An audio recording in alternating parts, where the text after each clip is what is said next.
Alors, je m'appelle Priscilla Duboz, je suis ingénieure de recherche au CNRS, au Centre national de la recherche scientifique en France, et je coordonne surtout les recherches qui sont menées au sein de l'Observatoire Homme-Milieu International, OHM, de Tessécré. Voilà. Et cet observatoire, si vous voulez, réunit des chercheurs de disciplines différentes, des anthropologues, des médecins, des écologues végétaux, des hydrologues, des hydrogéomorphologues, des sociologues. Voilà, on a des disciplines variées. Et nous organisons des missions régulièrement au cours de l'année à Ouidou et dans toute la commune de Tessécré et aussi le long de la Grande Muraille Verte au Sénégal.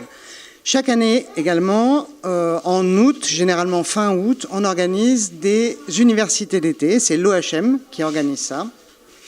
Ces universités d'été sont organisées de la manière suivante. Le matin, les chercheurs des différentes disciplines réalisent leur terrain. Donc ici, on est au dispensaire et c'est l'épidémiologie notamment et l'anthropologie biologique qui sont réalisées ici tous les matins, de 8h à 14h, tandis que les écologues végétaux vont relever des données dendrométriques, des données d'écologie végétale, etc., tous les matins aussi.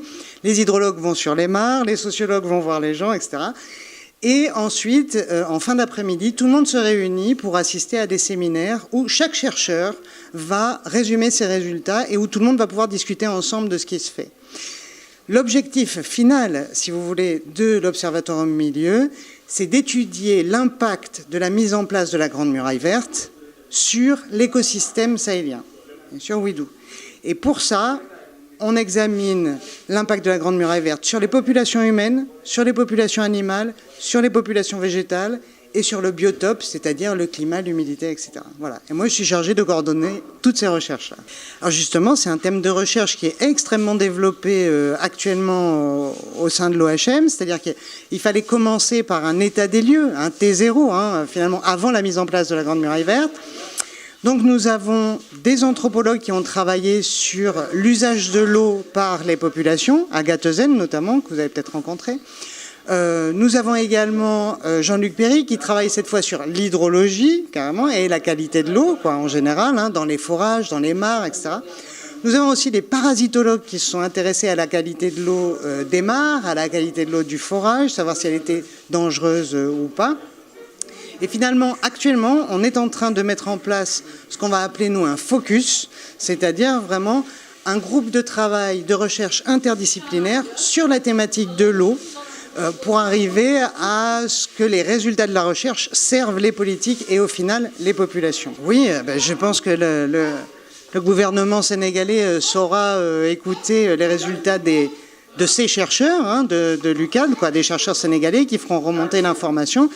Et puis que, justement, la politique de santé actuellement est plutôt pro-développement, finalement.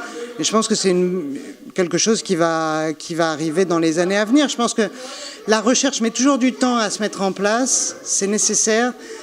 Elle met du temps aussi à être entendue par les politiques, mais ça c'est international. Mais par contre, une fois que ce lien est créé, à ce moment-là, tout va très vite et les populations peuvent bénéficier très très rapidement des avancées de la recherche. Donc là, ça fait ça fait 8 ans qu'on fait ces universités d'été. J'ai bon espoir que d'ici 2020, peut-être les premiers résultats soient entendus par les politiques et permettent une amélioration de la qualité de vie des populations ici. Et la Grande Muraille Verte ? Ah, la Grande Muraille Verte, si elle n'était pas là, on ne serait pas là. Merci de votre disponibilité. Voilà, merci à vous.